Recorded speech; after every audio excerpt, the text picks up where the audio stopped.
pour les premières sélections, en général, c'est les gens qui sont les plus performants sur le moment qui sont sélectionnés. Je crois que ce qui est important, c'est de mettre sur le terrain des gens qui ont une mentalité. Et surtout, moi je dis souvent, c'est d'être capable de mettre des gens qui ont un cerveau. Et avoir un cerveau, c'est pas avoir un niveau d'études forcément à bac plus 25, comme on dit. Surtout à cet âge-là. Mais voilà, mais c'est des gens qui sont capables de réfléchir à... Mais notre cerveau, on ne le voit pas. Notre cerveau, là, il est en train d'attraper de la connaissance. Je vous donne de la connaissance, des contenus. Vous ne voyez absolument pas comment votre cerveau, il l'attrape. Si vous voyez comment votre cerveau attrape la connaissance, il n'y aurait pas du tout besoin de recherche en neurosciences. Quand j'étais au centre de formation à Nantes, on avait essayé de déterminer, on va dire, les critères et quelles étaient les qualités des gens qui réussissaient. On s'était rendu compte que c'était les gens qui progressaient. Jusque-là, il n'y a pas trop de surprises. Mais que pour progresser, il fallait écouter, premièrement. Deuxièmement, il fallait comprendre. Et surtout, c'était ceux qui passaient, c'était ceux qui avaient écouté, compris, et surtout ceux qui faisaient. On peut tout changer. Et en particulier, on peut changer la façon dont on apprend. On pourrait tous exceller dans un domaine en faisant de la neuroergonomie. C'est pourquoi, depuis 2010, Footeyes cherche et propose ce qui est possible et ce qui est souhaitable pour notre cerveau et notre système nerveux, afin de tout réussir mieux et plus simplement. La neuroergonomie, elle est réservée essentiellement à l'armée aujourd'hui. Les plus grands chercheurs en neuroergonomie, ils sont à l'US Air Force. Et ils développent des trucs de dingue, comme un casque pour le F-35, qui est le casque le plus cher du monde pour un avion, c'est 400 000 $ juste pour le casque. Et ce casque, il vous permet d'abattre plus d'avions en un coup d'œil, d'identifier plus de cibles. Ça donne du levier au cerveau. Et d'un point de vue technique, c'est brillantissime. D'un point de vue raison d'être, peut-être qu'on pourrait utiliser ces technos pour autre chose. Footeyes a choisi les jeunes, le sport, les études.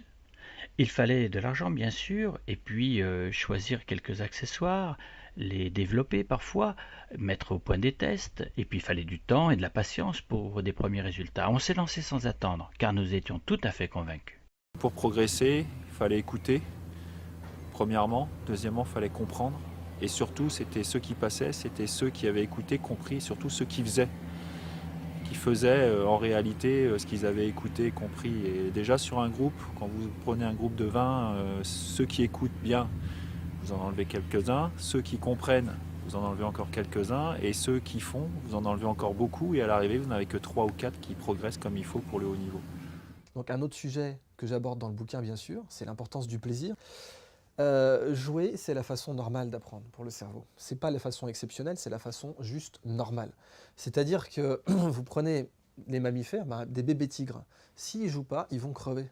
Ils ne sauront pas chasser, ils ne sauront pas défendre leur territoire, ils ne sauront pas se reproduire, ils vont mourir. Bon. Donc la nature est beaucoup plus sélective que nos grandes écoles, que nos systèmes les plus prodigieusement sélectifs, soi-disant. Et elle, son mode d'apprentissage privilégié, c'est le jeu. Et mieux que ça, on sait en neurosciences qu'il y a une corrélation directe, évidemment, corrélation, ce n'est pas une cause, mais il y a une corrélation directe, en tout cas, entre jouer et intelligence. C'est-à-dire que plus un animal est intelligent, et en particulier, plus il utilise des outils, ça c'est super intéressant, parce que les pies utilisent des outils, les corvidés en général, les corbeaux utilisent des outils, plus un animal est intelligent, plus il joue. Pour l'avoir fait plusieurs années, travailler avec les jeunes, c'est vraiment quelque chose d'exceptionnel. Ils ont vraiment beaucoup de ressources. Y compris aujourd'hui leur faculté à se connecter, on va dire, avec un peu tout le monde, et c'est aussi une possibilité pour eux d'avoir accès au savoir de manière quasi immédiate, hein. Que ce soit avec Internet ou les réseaux sociaux, c'est aussi le côté positif. Et que quand on est capable de les solliciter sur des vertus comme le collectif, le partage, c'est des gens qui répondent très très très bien. Voilà, et il faut aujourd'hui solliciter ça chez eux, et à partir de là, on sera capable d'avoir un football pas qui renaîtra, mais un football qui redeviendra plus spectaculaire qu'il n'est aujourd'hui,